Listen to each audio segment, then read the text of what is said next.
So, John, how often should I plan on patching a vSAN environment? So back in the Stone Ages with vSphere, we would deploy it, we would install it, and then we would never upgrade it again until it's time to migrate to a new cluster. And this was all over the systems world. Windows 2000, 2003, people would brag about uptime. Oh my gosh, I've got, they would show these uptimes of core switches and things of 4 years, 8 years. The system's been alive. And I think some of the Unix admins kind of took this to a cult like level, but it's time to stop that. You need to be ready to patch anything in your environment on a monthly cadence, if for no other reason than security. This is something that while vSphere is a incredibly hardened, highly secure platform, there are security advisors from time to time. This is an evolving state, and so just one thing to do is, and as long as you're patching on a regular cadence, you're going to kind of learn to operationalize and automate that. This doesn't mean you have to be eyes on glass through every single patch. You don't necessarily even, some people often would have a patch window of, oh, we only patch on Saturday night from 1 to 3 a.m. And some poor person, draws the lucky straw, gets to be awake at those weird hours and come into the office as zombie. Let's stop that, guys. The nice thing about vSAN is this isn't like, your 2 controller array where when you take one controller off, all you got left is one. And if that goes down, you're dead, and bad things have happened. With vSAN, if you've got a 10 node cluster, if you've even got a 5 node cluster, when you have one host go offline, you're only losing a 10th or 1/20th, 20% of the resources here. And so as a result of that, the impact of a rolling upgrade through a scale out system like vSAN is actually muted. In fact, the larger the cluster gets, the less the impact.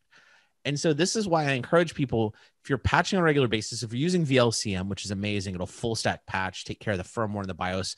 It'll reduce the amount of steps involved in that. If you're doing this on a regular basis, this should become maybe not a no op, but an easy op, to where you queue this, you fire this off. If you have more than one test cluster, or you have another cluster, you might use it as a canary and fire it off there first. Or maybe you patch one host and you wait 24 hours. Maybe you do some practices like that if you're feeling a little more conservative.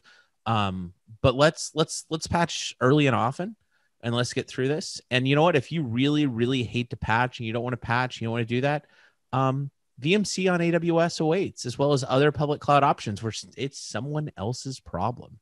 And that's kind of a great thing. The best operation is one that someone else has to do. So it can become a very low overhead operation, but it can also become a truly no op.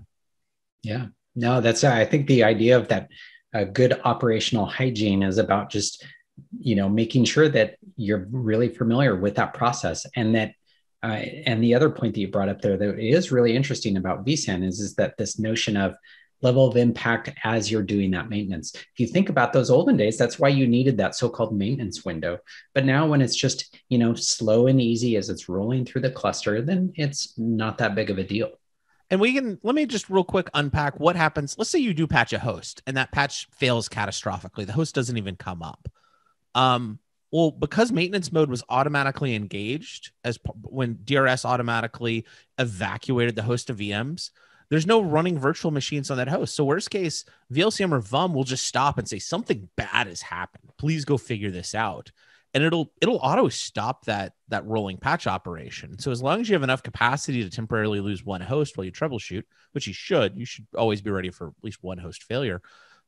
You're fine, and it's not going to blow anything up. All your virtual machines were going to be sent off to other hosts to go hang out on. So yeah.